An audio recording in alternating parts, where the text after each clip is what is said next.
Newton's law of cooling. बढ़िया।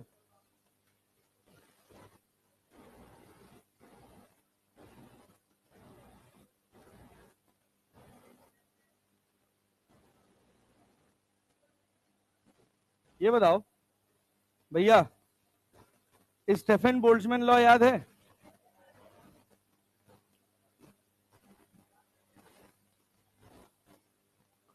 Sigma, भाई साहब स्टेफेंस की बात करें, स्टेफेंस बोल्ट्जमैन क्या था? स्टेफेंस बोल्ट्जमैन क्या था कि E is directly proportional to T की पावर 4। मतलब कितना रेडिएशन एमिट हो रहा है किसी नॉर्मल बॉडी से, सिग्मा EA इंटू टी की पावर 4। कितना रेडिएशन कोई बॉडी एब्जॉर्ब कर रही है वो, sigma EA into T not की power 4। Rate of heat loss की बात करेंगे तो क्या हो जाएगा? dq E by dt minus dq A by dt, that is sigma EA into T की पावर 4 माइनस टी नॉट की पावर 4। अगर ये कहता कितना हीट गेन होगा, तो हीट गेन तब होगा जब टी नॉट ज्यादा होगा और टी कम होगा। तो टी नॉट की पावर 4 माइनस टी की पावर 4 लिख लेंगे। चलो अच्छा, इस सिचुएशन में इसको क्या हीट लॉस बोला जाता है? अरे क्लैरिटी है ना? अच्छा, अगर हम बात करें इसी को थोड़ा और सिंप्लीफाई करें इसी एक्सप्रेशन को, तो क्या एम एस डी टी लिख लेते थे? तो M S D T by D T, plus की माइनस माइनस, क्योंकि टेम्परेचर फॉल हो रहा है। तो sigma E A into T की पावर 4 माइनस टी नॉट की पावर 4। तो D T by D T क्या आ जाता है माइनस साइन के साथ, sigma E A by M S T की पावर 4 माइनस टी नॉट की पावर 4। इसको क्या बोलते हैं? क्या बोलते हैं? रेट ऑफ कूलिंग बोलते हैं ना नेताजी। ठीक, इसी के पैरेलल एक और लॉ खड़ा किया गया जिसका नाम रखा गया Newton's law of cooling. Newton's law of cooling, कहा गया कि अगर टेम्परेचर डिफरेंस, जैसे कोई बॉडी ठंडी हो रही है, मान लो 400 केल्विन की थी, 400 केल्विन से घट के 100 केल्विन आ गई या 200 केल्विन आ गई, तो उसके लिए स्टेफेंस बोल्ट्जमैन ठीक था। लेकिन अगर कोई बॉडी है 400 केल्विन की, वो उसका टेम्परेचर घट के हो गया 390 केल्विन, कितने का डिफरेंस आया? 10 का। जब डिफरेंस 35 डिग्री सेल्सियस या 35 डिग्री सेल्सियस से कम का, जब डिफरेंस 35 डिग्री सेल्सियस या 35 डिग्री सेल्सियस से कम का हो, तो उस सिचुएशन में हम एक साधारण लॉ लगाते हैं जिसका नाम क्या है? Newton's law of cooling. वो ये सब पावर वावर को एलिमिनेट कर दिया। तो उसने कहा कि अगर कोई बॉडी ठंडी हो रही है, मतलब उसका क्या बोलते हैं, rate of cooling dt by D T minus sign के साथ, rate of cooling dt by D T, ये बराबर होगा k टाइम्स, ये बराबर होगा k times t minus T nought, k times t minus T nought. कि ये है हमारे पास क्या? Newton's law of cooling.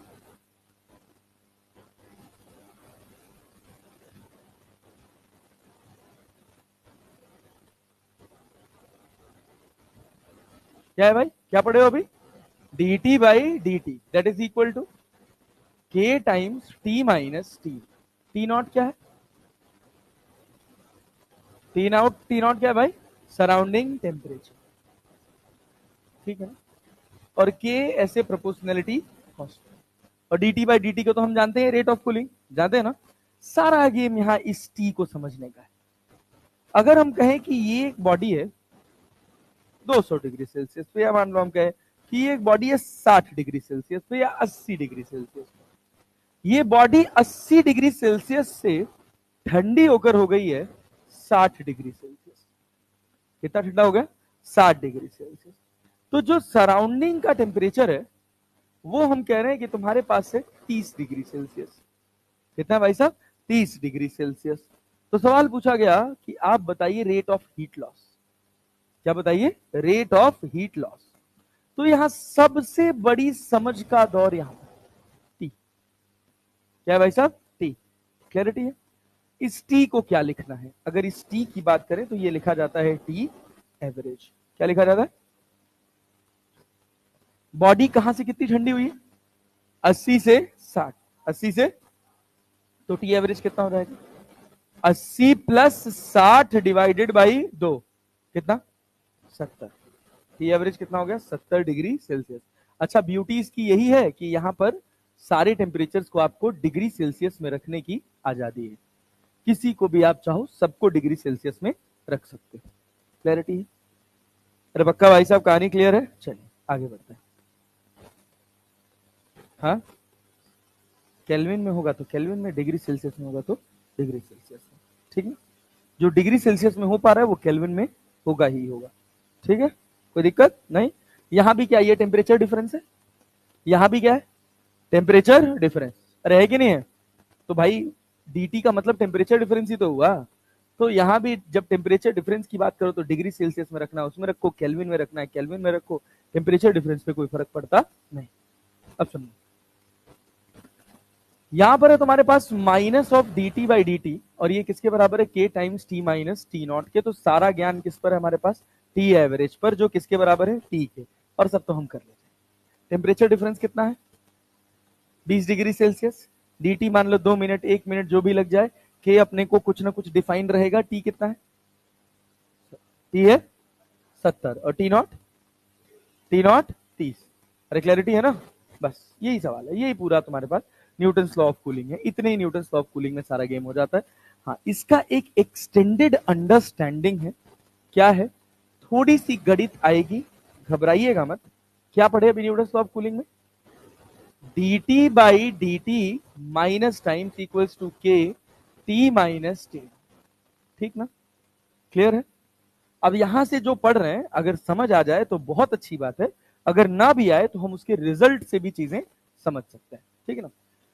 तो देखिए, इसको क्या, कितने लोगों को ये बात समझ आ रही है कि मैं टी माइनस टी नॉट लिख सकता हूं और इसको के टी लिख सकता हूं और या माइनस लगा सकता हूं?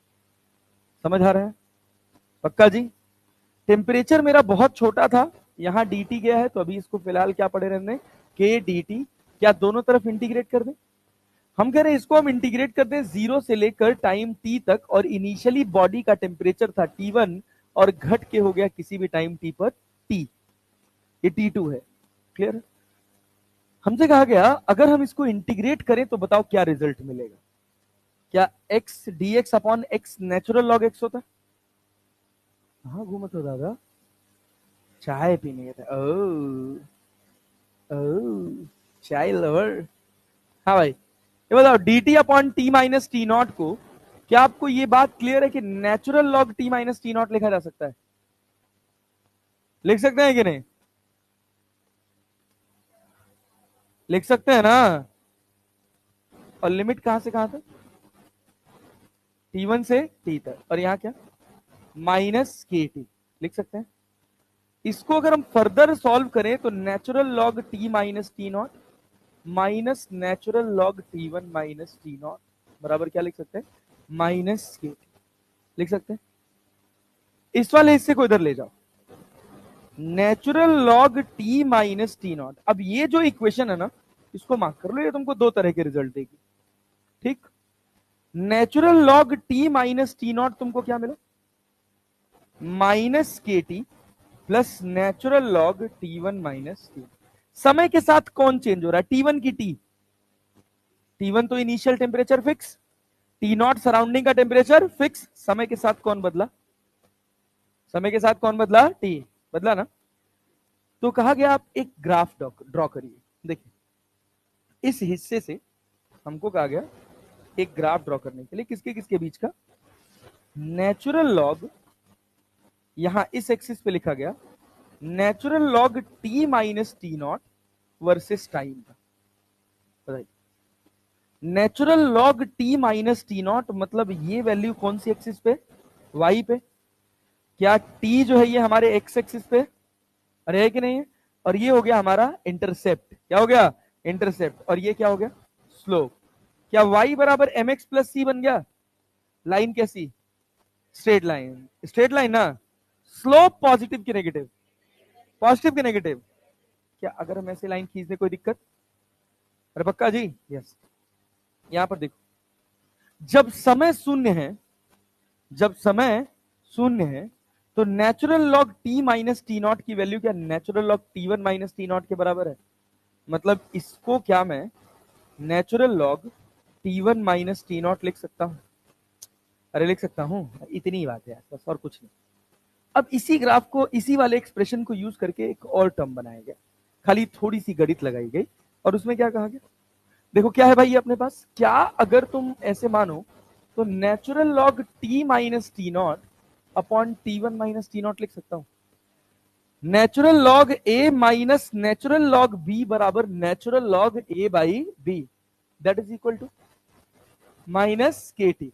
नेचुरल लॉग को इधर लेके जाऊं तो क्या मैं टी माइनस टी नॉट बराबर क्या लिख सकता हूं, बोलो, T minus T not upon T one minus T not बराबर ई की पावर माइनस के टी। तो टी माइनस टी नॉट बराबर यहां क्या हो जाएगा, T one minus T not into e की पावर माइनस के टी। अरे क्लियर है, अरे क्लियर है पक्का जी। तो टी बराबर कितना, T one minus T not e की पावर माइनस के टी, और यहां पर कितना, plus T. This expression is also.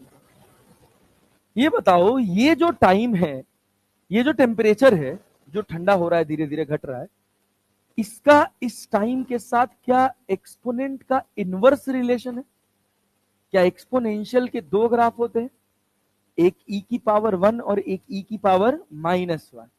जो ई की पावर वन का ग्राफ होता है वो ऐसे बनता है, और माइनस वन का ग्राफ ऐसे बनता है। अरे ठीक है ना जी, अभी आएगा इसका और रोल आएगा।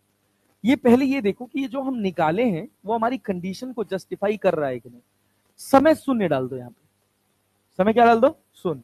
तो इस टर्म की पूरी वैल्यू जीरो की वन, वन ना, किसी भी टर्म की पावर जीरो तो वैल्यू वन। ये हो गया अपने पास one. T one minus T not plus T not, क्या टी नॉट से टी नॉट कट जाएगा।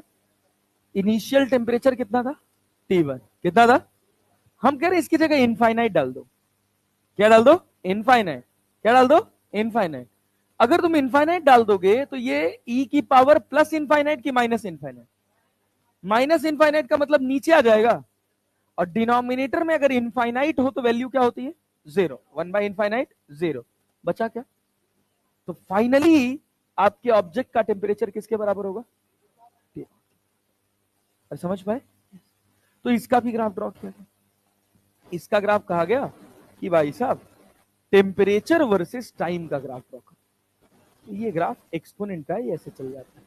मिनिमम टेम्परेचर कितना होगा, टी, मिनिमम टेम्परेचर टी। बहुत बार मेडिकल एग्जाम्स में ये दोनों ग्राफ पूछे जा चुके हैं, बहुत बार। कभी सीपीएमटी, कभी सीएचपीएमटी, कभी सीजीपीएमटी, यूपीपीएमटी, बहुत जगह पूछा गया। Clear. Newton's law of cooling से लगभग ये मानकर चलिए कि अभी तक पिछले साल का छोड़ के हर सवाल, हर साल एक से दो सवाल पूछा गया है। क्लियर। चलिए आगे बढ़ते हैं। ये कहानी थी हमारी न्यूटन्स लॉ ऑफ कूलिंग की। लिखेंगे, लिखिए। ये भी लिखोगे क्या, हाँ।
हो गया भैया, आगे बढ़े। इतना स्लाइड लिखने में इतना टाइम ले रहे हो यार। हो गया, चलिए समझ समझ के एक एक बात नोट करना। इस एक्सप्रेशन के दोनों साइड लिखना, इस एक्सप्रेशन के सामने ये वाला ग्राफ ड्रॉ कर लेना, फिर उसके बाद ये एक्सप्रेशन के सामने ये वाला ग्राफ ड्रॉ कर लेना।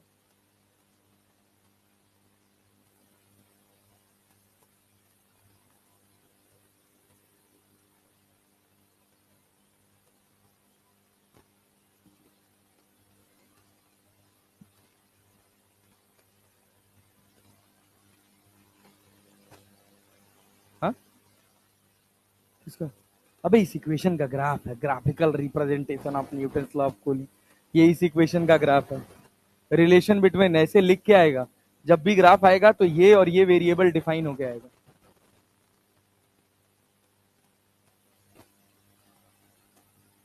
अभी दिखाता हूँ, सवाल दिखाता हूँ।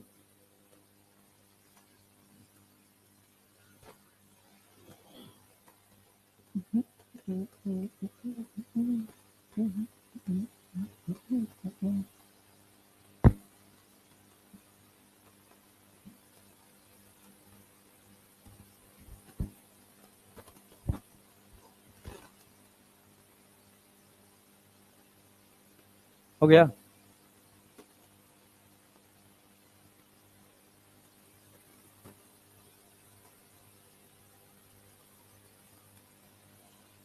कृपया कलम थोड़ी तेज चलाएं।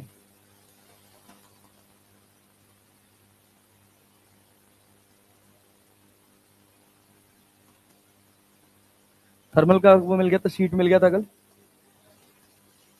अभी उसमें और लगभग 30 क्वेश्चन और ऐड होंगे, तो उसमें वो रहेगा, क्या बोलते हैं, कंडक्शन और रेडिएशन। ठीक है, आज रेडिएशन खत्म हो जाएगा, कल दे देंगे।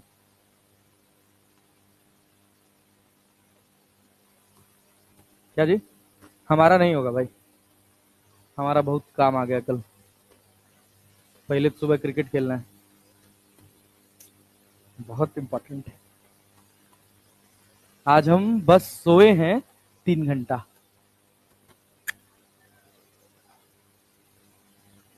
हाँ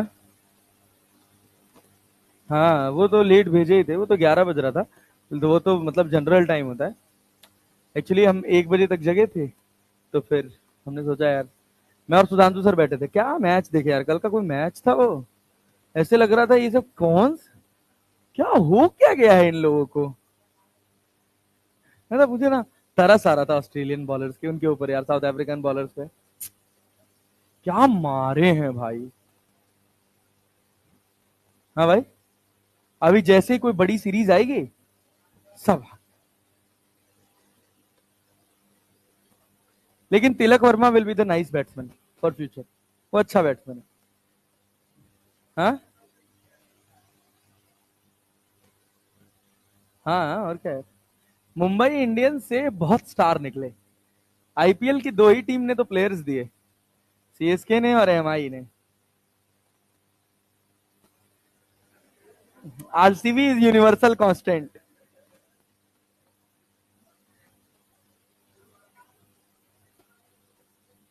हाँ, भक्त लग रहे हो आरसीबी के? नहीं नहीं।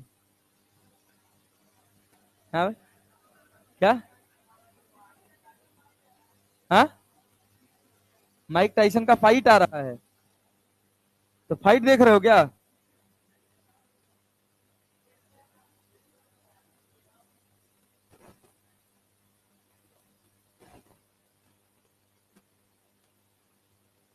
माइक टाइसन शायद आखिरी फाइट है उसकी आज ना। हाँ,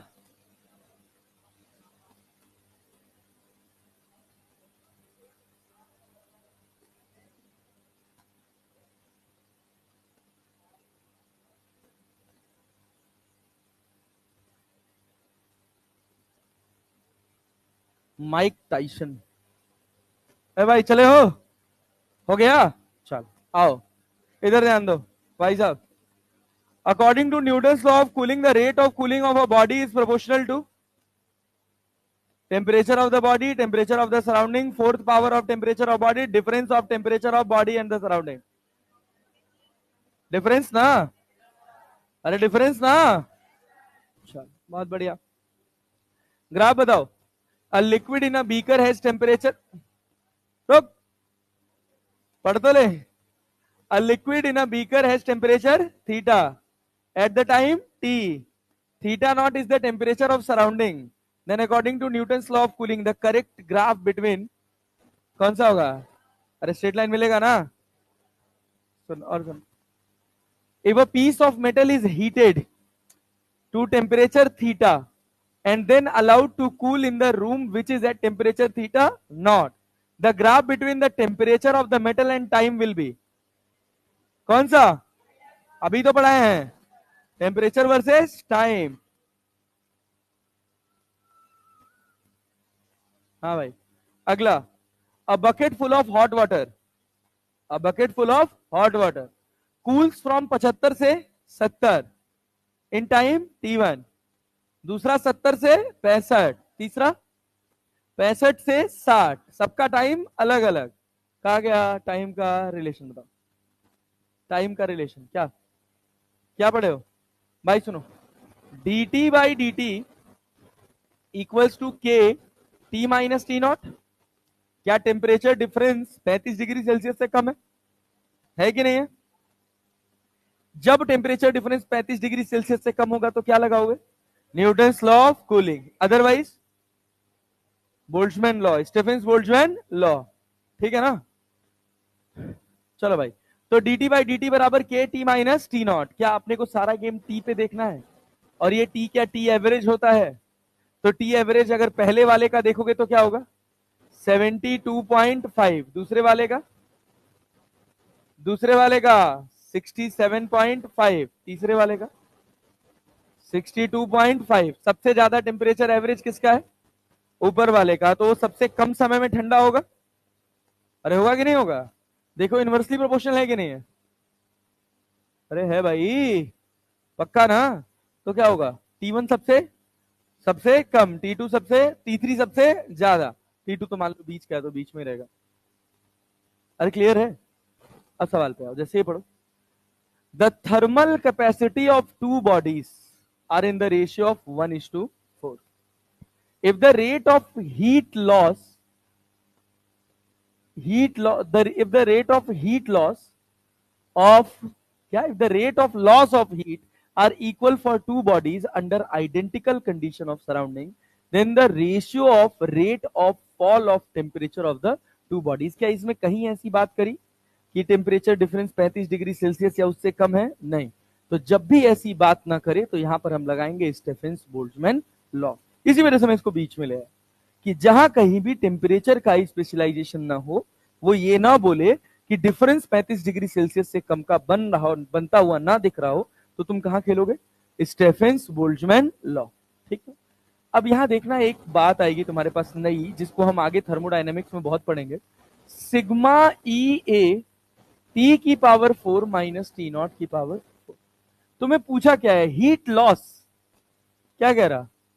क्या पूछा है? टेम्परेचर का rate of fall of temperature पूछा है ना। देखो ना क्या पूछा, ratio of rate of fall of temperature. Rate of fall of temperature का मतलब क्या? dt बाई dt कि minus dt by dt? Minus dt by dt। तो क्या इसको मैं sigma E A upon M S T की पावर 4 माइनस टी नॉट की पावर 4 लिख सकता हूं। एस को क्या बोलते हैं? Specific heat capacity, specific heat capacity, M को मास। जब इन दोनों को एक साथ जोड़ दिया जाता है ना, मास और स्पेसिफिक हीट कैपेसिटी को, तो ये कहलाता है थर्मल कैपेसिटी। क्या कहलाता है? Thermal capacity. इसका नाम हीट कैपेसिटी भी होता है। क्या नाम होता है? Heat capacity. स्पेसिफिक हट जाता है, स्पेसिफिक हट जाएगा। तो जब कभी भी हीट कैपेसिटी की बात करेगा तो आप एस की बात ना करके किसकी बात करोगे? M S delta T. किसकी बात करोगे? M S delta T. पूरा एम एस जो होगा वो क्या होगा? Heat capacity. और स्पेसिफिक हीट कैपेसिटी बस क्या है? एस। क्लियर है? तो यहां पर देखो, अगर रेट ऑफ कूलिंग की बात करी जाए तो क्या मैं इसको R1 मान लू? तो R1 अपॉन R2 जो होगा, सिग्मा सेम, ई सेम, ए सेम, बस क्या थर्मल कैपेसिटी अलग अलग है। किस रेशियो में है? 1:4। क्या आइडेंटिकल कंडीशन में ठंडे हो रहे हैं और टेम्परेचर डिफरेंस भी सेम है, तो क्या हो जाएगा 4:1, क्योंकि R1 upon R2 equals to M2S2 upon M1S1।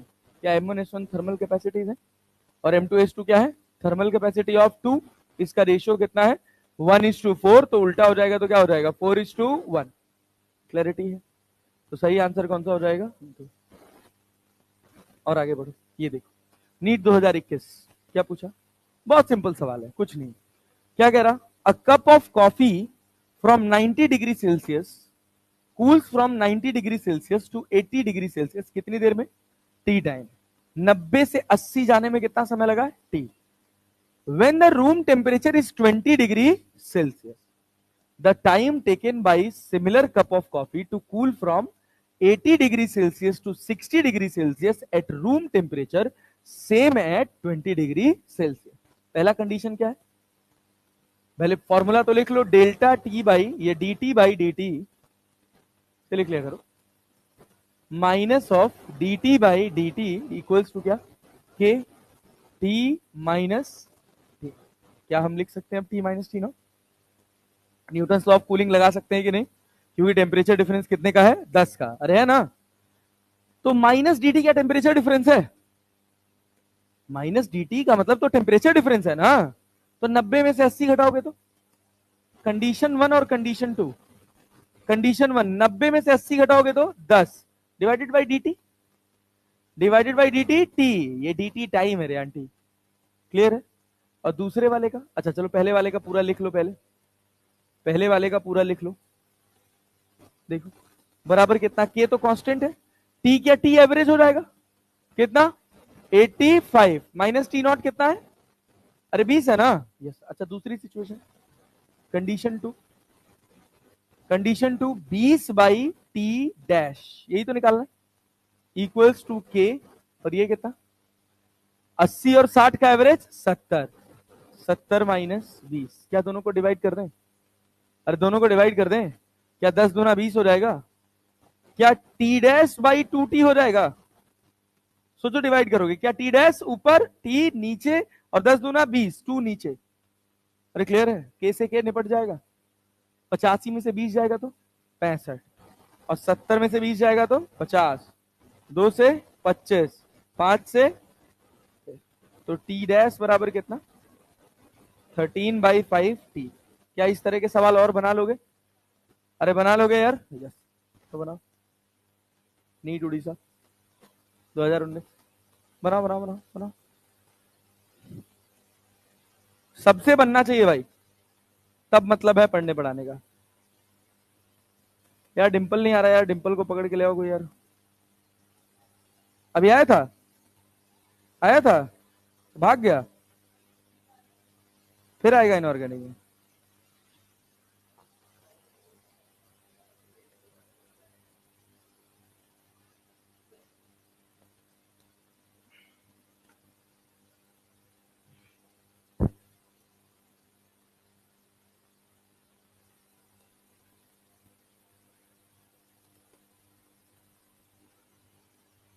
पंद्रह मिनट ठीक, और लोग निकालो।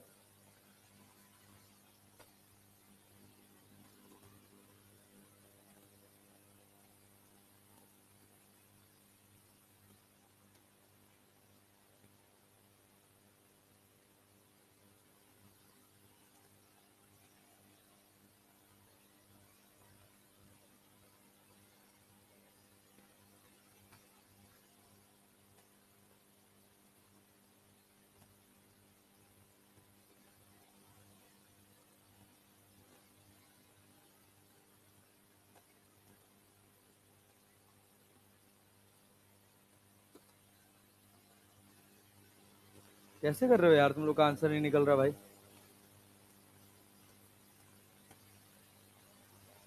हो गया?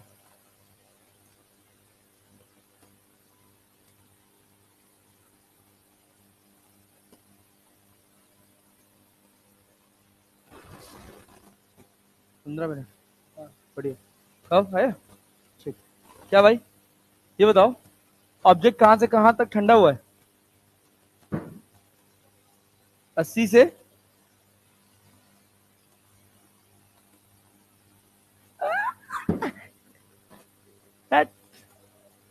बॉटल गिर गया भाई, रो नहीं रहे भाई, रोएंगे कहाँ यार। 80 से 70 ठंडा होने में कितना समय लगा? 12 मिनट। अरे क्लियर, 80 से 70, 80 में से 70 गया तो कितना बचा? कितना? 10 बटे 12 मल्टीप्लाइड बाई, दूसरे वाले में टाइम कितना लगा है? टी, पलट देना, तुम लोग गधा हो यार।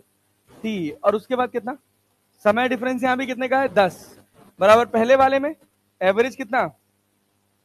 80 और 70 का एवरेज, अरे 75 ना, और टी नॉट कितना है? डिवाइडेड बाई 65 माइनस 25 हो गया 10 से 10, 75 में से 25 गया 50, 50/40 इंटू 12 कट गया क्या? तो कितना? 15। समझ आया कि नहीं? कुछ किए नहीं है, बस simple formula, minus of D T by D T बराबर कितना? के into T minus T not. ये टी क्या है? T average. क्या है भाई साहब? T average. क्या ये सवाल बनाओगे? A body cools from temperature 3T to 2T in 10 minutes. The room temperature is T. Assume the Newton's law of cooling is applicable. देखो ध्यान दो, T डिफाइन नहीं था ना, सवाल में T डिफाइन नहीं था, लेकिन स्टेफन बोल्ट्जमैन लॉ तुम ना लगाओ, इस वजह से उसने क्या कह दिया? Stephen's law of, sorry, Newton's law of cooling is applicable. The temperature of the body at the end of next 10 minutes will be. अगले 10 मिनट के अंत पर बॉडी का टेम्परेचर कितना होगा? तो पहले बॉडी का टेम्परेचर कितना था? 3T, घट के कितना हुआ? 2T। कितनी देर में? कंडीशन नंबर 1 हो गया, फिर 2T से घट के कुछ T डैश हुआ, अरे हुआ ना, कितनी देर में हुआ? 10 मिनट। सवाल पूछा गया कि ये टी डैश कितना होगा, ये कंडीशन 2 है, कंपेयर कर दो, आंसर करो, दोनों कंडीशन में न्यूटन लॉ ऑफ कूलिंग लगाओ।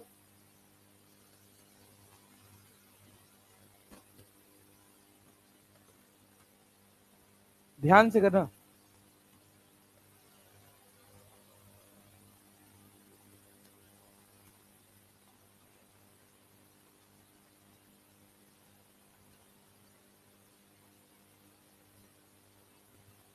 डिवाइड करके सॉल्व करना, एलिमिनेशन में मत चले जाना।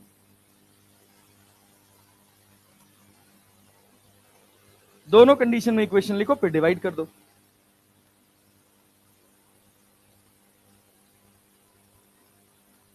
दूसरी इक्वेशन में थोड़ा ध्यान देना है, टेम्परेचर डिफरेंस क्या लिखोगे? 2T minus T dash divide by time कितना लगा है? 10 इक्वल्स टू के इंटू टी एवरेज क्या लिखोगे? 2T plus T dash by 2 plus T, surrounding temperature तो टी है ना, माइनस टी, बस सॉल्व कर लो, थोड़ी सी गणित है बस, और क्या। T/2, ऑप्शन बताओ कौन सा है? डी,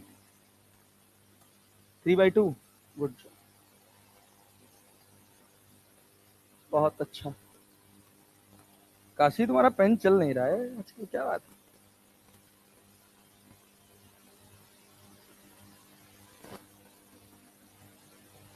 कहो काशी, आंसर नहीं निकाल पा रहे तुम?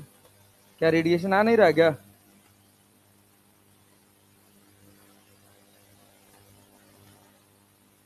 हाँ,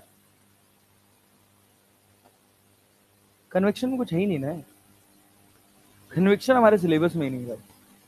कन्वेक्शन वैसे थोड़ा सा गणित वाला पार्ट होता है। हाँ, बी आ रहा है, बढ़िया।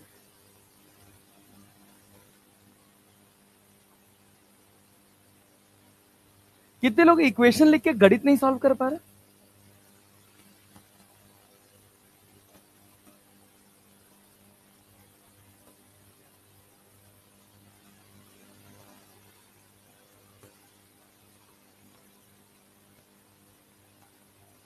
हे प्रभु, हे मालिक, हे दीन बंधु दुख हरता मेरे, आ गया।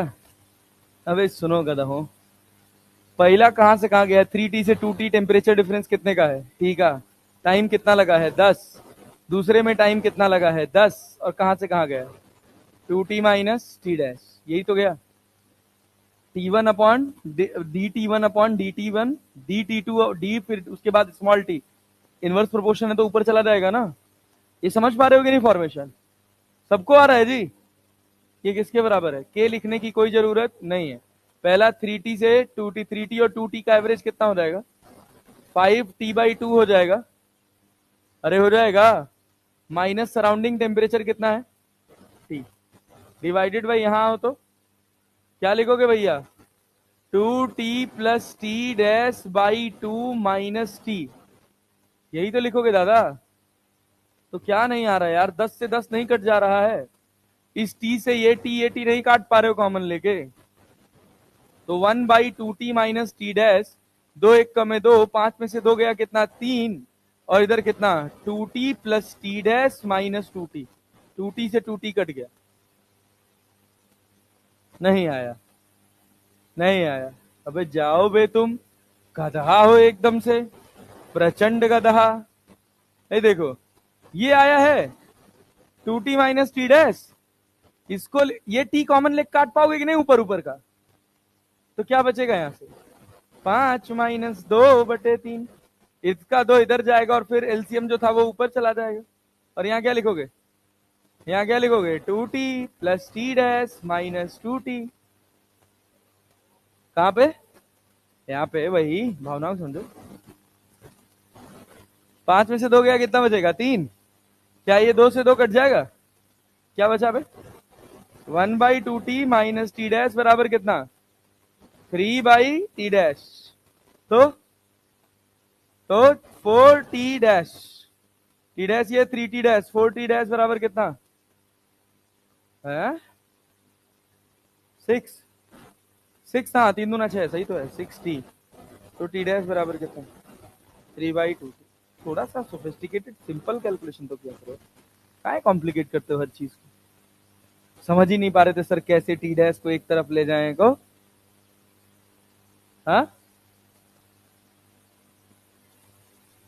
2T माइनस, हाँ सिंप्लीफाई नहीं हो पा रहा था, नहीं लिखे थे।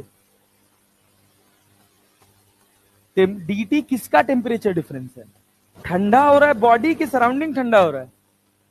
टेम्परेचर किसका गिर रहा है? बॉडी का। तो बॉडी का लिखोगे कि सराउंडिंग का लिखोगे? बोलो। तो थोड़ा ध्यान दो, खाली जिम्मेदारी तुम्हारी ये नहीं कि वैल्यू रख के फॉर्मूले में आंसर निकालना है। क्लियर है? अगला एक और सड़ेला सा टॉपिक, जिसको क्या बोलते हैं? Wins displacement. This is the last topic of ये अपना रेडिएशन, ठीक ना?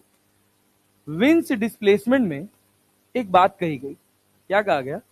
बहुत सस्ता सा लॉ है, वैसे ये सब डिलीटेड पार्ट है सिलेबस का, बट इवन देन अपन पढ़ ले रहे हैं कि किसी भी बॉडी का जो वेवलेंथ होता है ना, उसका मैक्सिमम वेवलेंथ वो डायरेक्टली प्रोपोर्शनल होता है किसके? Temperature. Lambda m is directly proportional to t। तो इसको ऐसे लिखा गया, t लैम्डा m बराबर b, और b को बोला गया क्या भाई साहब? Wien's constant. ठीक है, यहां से कंक्लूजन विड्रॉ किया गया कि जिसका टेम्परेचर ज्यादा होगा उसका वेवलेंथ। ऑब्वियस सी बात हम जानते हैं, इलेक्ट्रोमैग्नेटिक स्पेक्ट्रम याद है? अबे याद है क्या था? क्या था? रेडियो से लेकर हम कहां तक गए थे? रेडियो, माइक्रो, इंफ्रा, फिर विजिबल, फिर यूवी, फिर एक्स, फिर Y.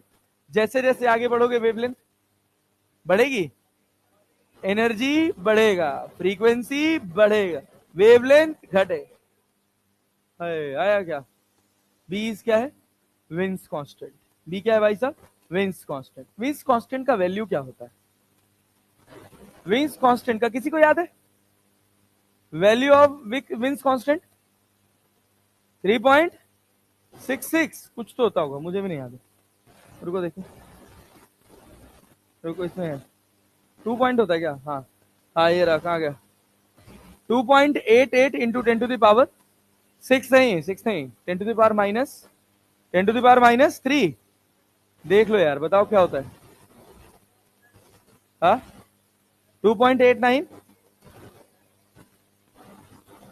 2.89 into 10 to the power-3 Wien's constant किसके बराबर? यूनिट क्या होगा? Metre kelvin. याद कर लेना, वैसे जरूरत नहीं पड़ेगी, जहां कहीं भी आएगा वहां पे सवाल में ये लिख कर आएगा। अच्छा, दूसरी बात, दूसरी समझने वाली बात इसमें क्या है कि इसका एक ग्राफ ड्रॉ किया गया। विंस ने एक ग्राफ ड्रॉ किया, एमिसिव पावर वर्सेस लैम्डा। क्या भाई साहब? Emissive power versus lambda. Emissive power याद है किसके में, किसमें था? Energy per unit area per unit time, यही तो था ना। तो एमिसिव पावर वर्सेस लैम्डा का जब उसने ग्राफ ड्रॉ किया तो उसने देखा कि कुछ ऐसा ग्राफ मिला T1 टेम्परेचर पे। फिर जब उसने टेम्परेचर बढ़ा दिया तो उसको कुछ ऐसा ग्राफ मिला T2 टेम्परेचर पे। फिर टेम्परेचर और बढ़ा दिया तो उसको कुछ ऐसा ग्राफ मिला, उसने कहा ये T3 टेम्परेचर का ग्राफ। और जब यहां पर बात आई ना, तो अलग अलग टेम्परेचर डिफाइन।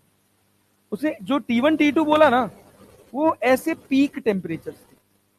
क्लियर है? इन टेम्परेचर्स पर हमको वेवलेंथ मिल रही थी। तो हमने ये देखा कि जैसे जैसे हम इमिसिव पावर बढ़ा रहे हैं, जो वेवलेंथ है वो घट रही है। अरे घट रही है कि नहीं घट रही?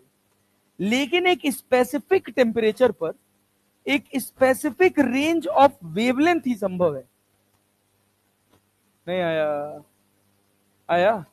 सोचो, इस ग्राफ में इतनी ही वेवलेंथ रेंज मिल सकती है, इस वाले ग्राफ में इतनी ही वेवलेंथ रेंज हमको मिल सकती है, इसमें इतनी ही वेवलेंथ रेंज हमको मिल सकती है, जिसमें ये सिचुएशन जो होगी यहां पर वेवलेंथ मैक्सिमम हो। क्लियर है? अरे क्लियर है? पल्ले पड़ रहा है? तो बेसिकली रिलेट कैसे किया गया? कहा गया कि भाई ये किसी ना किसी बॉडी से निकल रहा होगा, एमिसिव पावर तो किसी ना किसी बॉडी की होगी। और एमिसिव पावर से अगर हम रेट ऑफ हीट एमिशन की बात करें तो dQ/dt क्या पढ़ते हैं? सिग्मा E इंटू टी की पावर 4, या E बराबर हम क्या पढ़ते हैं? सिग्मा E इंटू टी की पावर 4। ये एमिसिव पावर है, एमिसिव पावर है। और ये क्या है? ये क्या है? रेट ऑफ हीट एमिटेड या रेडिएशन एमिटेड।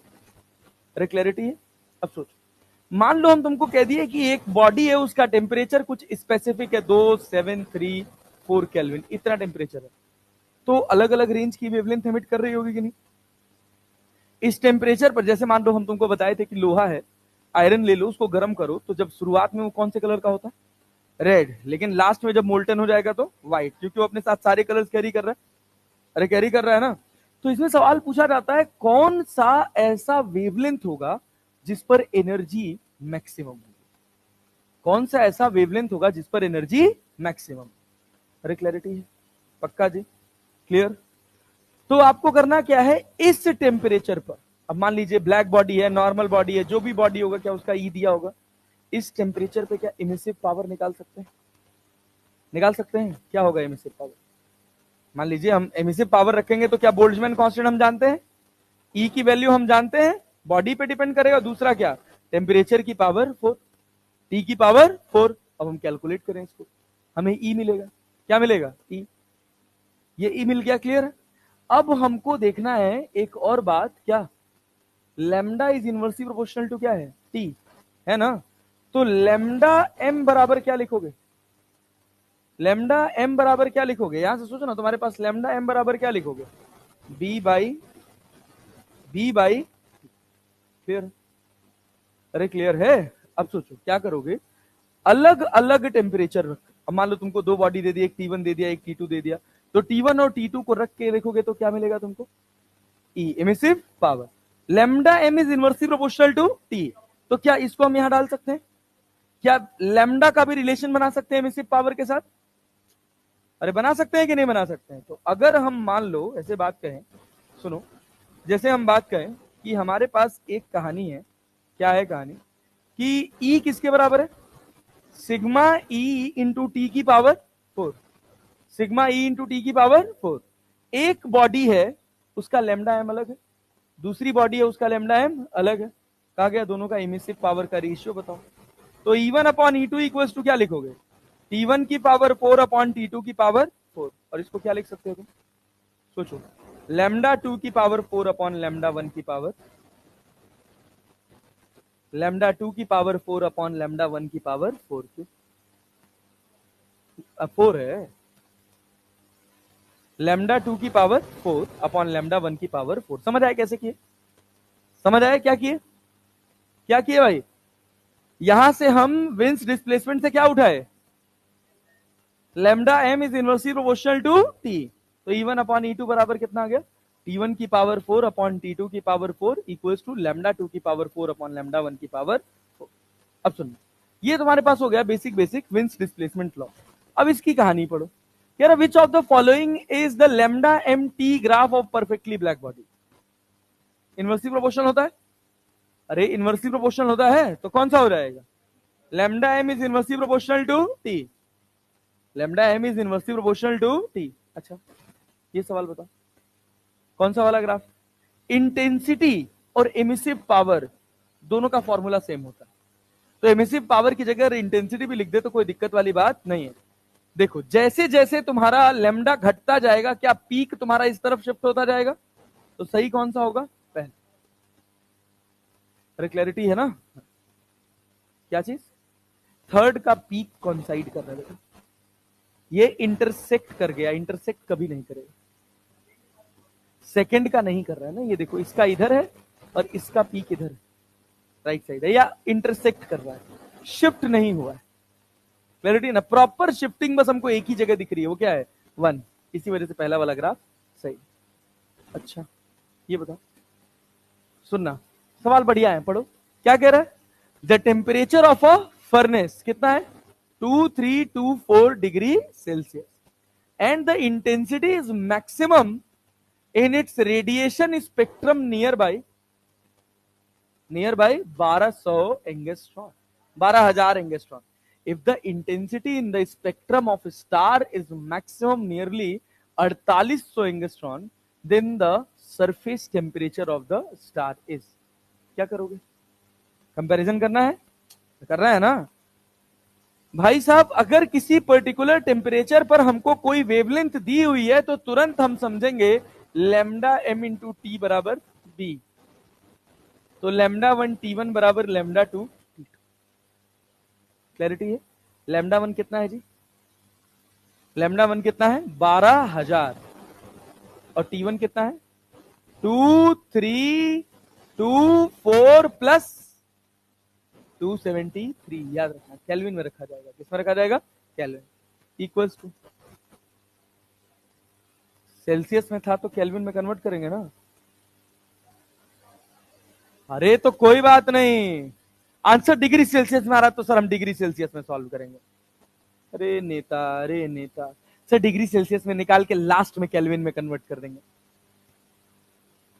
हाँ टी किस में रखा जाएगा, किसमें केल्विन में, हाँ गड़बड़ाना मत भाई प्लीज, केवल पूरे रेडिएशन में बस तुमको एक जगह आजादी है टेम्परेचर को डिग्री सेल्सियस में रखने की, वो क्या है Newton's law of cooling, Newton's law of cooling, उसके अलावा और कहीं भी तुम टेम्परेचर को डिग्री सेल्सियस में नहीं रख सकते, और स्टार्टिंग में कैलोरीमेट्री, ठीक है ना, चल 4800 मल्टीप्लाइड बाई कितना भाई T2 लिख लें, अरे इससे ये कट जाएगा, सर आंसर डिग्री सेल्सियस में दिया था तो क्या जरूरत है केल्विन में कन्वर्ट करने की ना, यही लग रहा है,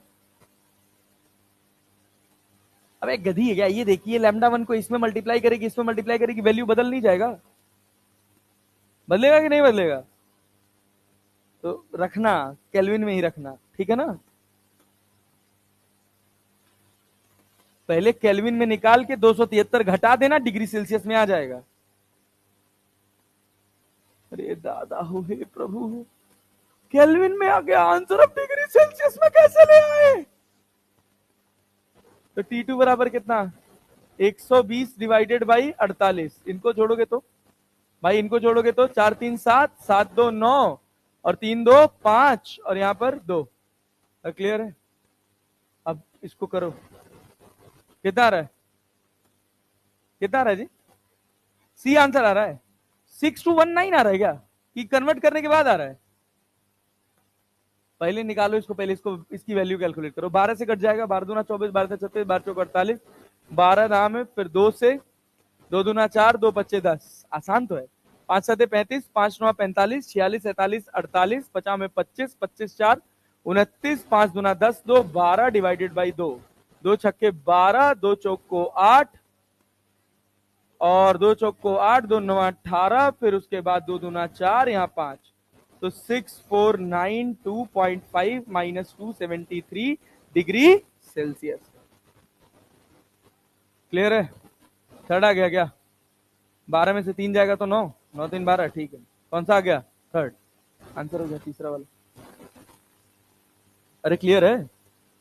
और देखो एक सवाल, ये सवाल और बनाओ। A piece of iron is heated in a flame. It first becomes dull red, then becomes reddish yellow, and finally turns to white out.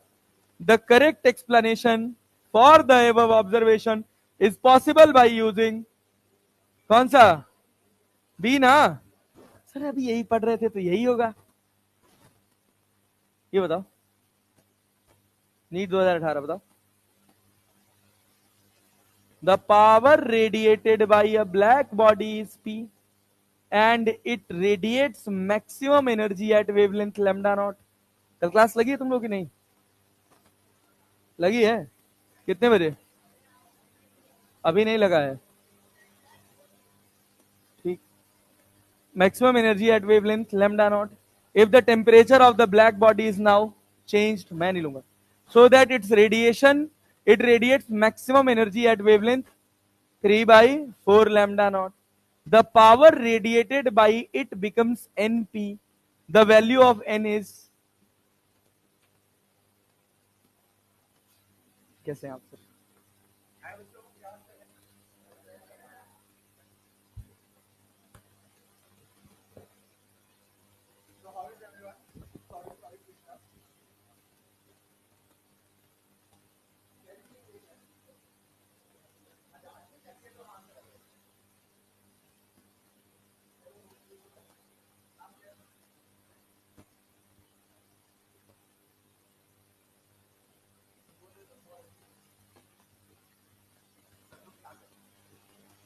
ख्याल तो रखेंगे, ख्याल तो रखेंगे इधर। अब बोलो तो तुम लोग यार।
जैसे टाइमिंग में क्या?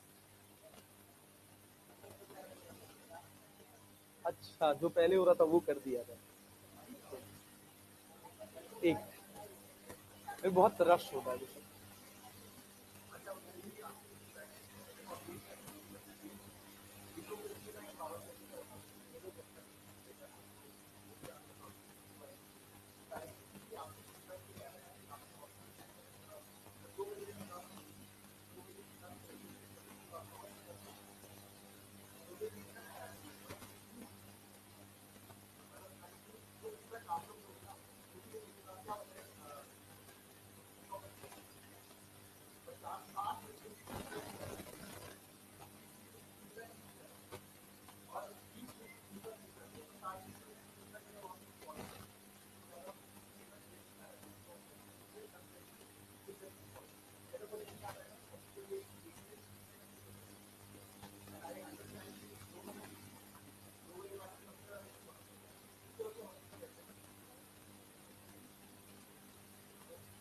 तो मतलब इशू क्या होता है, हॉस्टल में खाना ही नहीं मिलता है या खाना थोड़ा ठंडा मिलता है?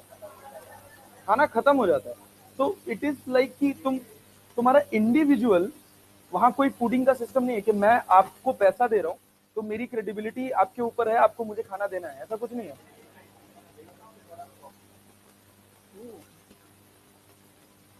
नहीं, इवन देन इतना छोटा स्लॉट नहीं होना चाहिए, 1 बजे से 2 बजे जनरली। तो फिर तो दिक्कत होगा यार, फिर तो खाने पीने का तो प्रॉब्लम होगा फिर।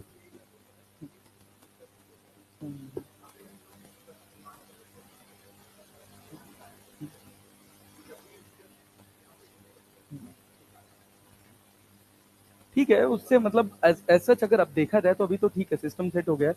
थोड़ा 10 मिनट 12 मिनट ऊपर नीचे होता है तो वो तो लास्ट के लगभग 1:30 बजे तक तो लगभग जनरली हर क्लास जाती है।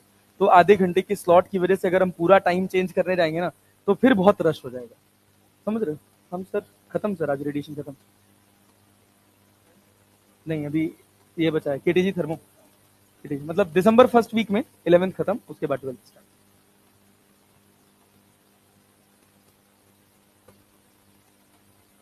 तब जैसे उसमें है ना कि लिमिटेड टाइम है क्लास का, मान लीजिए क्लास 1 घंटे 15 मिनट बाद वो बंद हो जाती है रिकॉर्डिंग। कई बार ऐसा होता है, ये सिस्टम का फेलियर है कि जब लास्ट में वो नहीं होता कि क्लास अपने आप एंड होती है, तो क्लास अपने आप एंड होती है तो घंटी बजती है। कई बार ऐसा होता है कि घंटी बहुत बाद में बजती है, लेकिन जैसे शेड्यूल खत्म होता है टाइम का, मान लीजिए 1.5 घंटे का स्लॉट है, तो वो 1.5 घंटे बाद अपने आप ही एंड हो जाता है। हाँ, कई बार वो आ जाती है, कई बार बंद हो जाती है, तो it is kind of glitch. आधे घंटे का अगर हम टॉलरेंस लेके चलें एक्सटेंडेड टाइम, तो उससे कोई इशू नहीं है।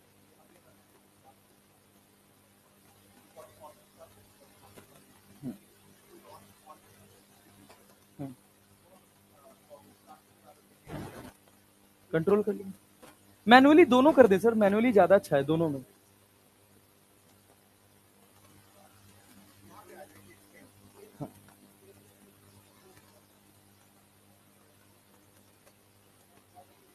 नहीं, ऐसा नहीं होता। मतलब बहुत सारे लेक्चर्स हैं सर, मैंने खुद देखे, वो पूरे पूरे रिकॉर्ड हुए। मतलब जब तक वो लास्ट में बेल नहीं बजती ना, वो तब तक रिकॉर्ड हुआ है। हाँ,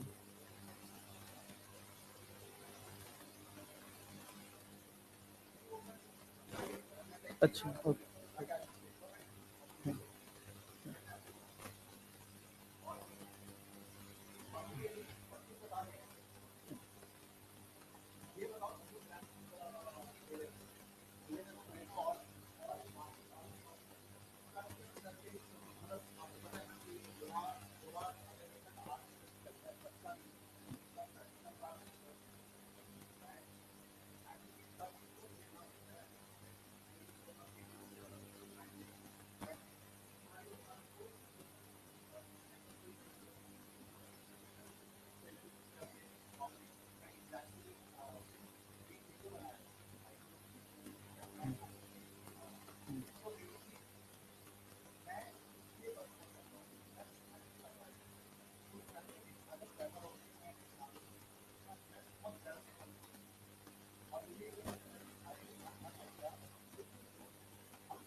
हम्म।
नहीं, अगले हफ्ते से आएंगे। अभी उनका वो कटा नहीं है ना, प्लास्टर नहीं कटा ना, तो कपड़े वपड़े पहनने में प्रॉब्लम हो रहा है।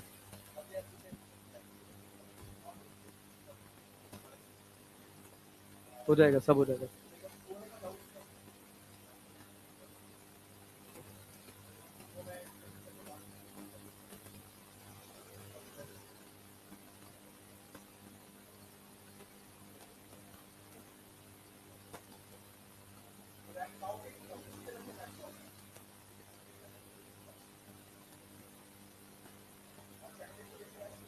एक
क्या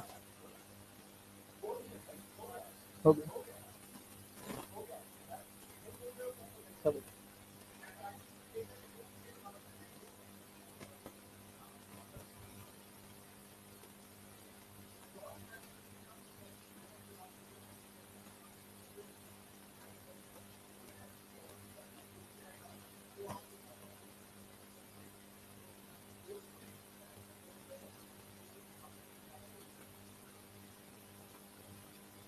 ठीक है। Okay okay. हाँ, तो डीमोटिवेटेड लोग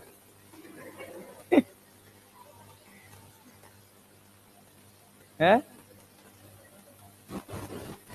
देखो, एक जीवन में ना, एक बस एक लाइन अपने जीवन में याद रखना, तुमको कभी किसी तरह का मोटिवेशन डीमोटिवेशन कुछ घेरेगा नहीं। सीधी सी लाइन है, हार आंखों के सामने दिख रही हो, कोई फर्क नहीं पड़ता, फैसला तो जिरे के बाद ही हो। समझ रहे हो ना?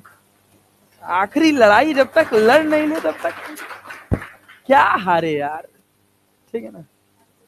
हाँ, अब दोबारा वो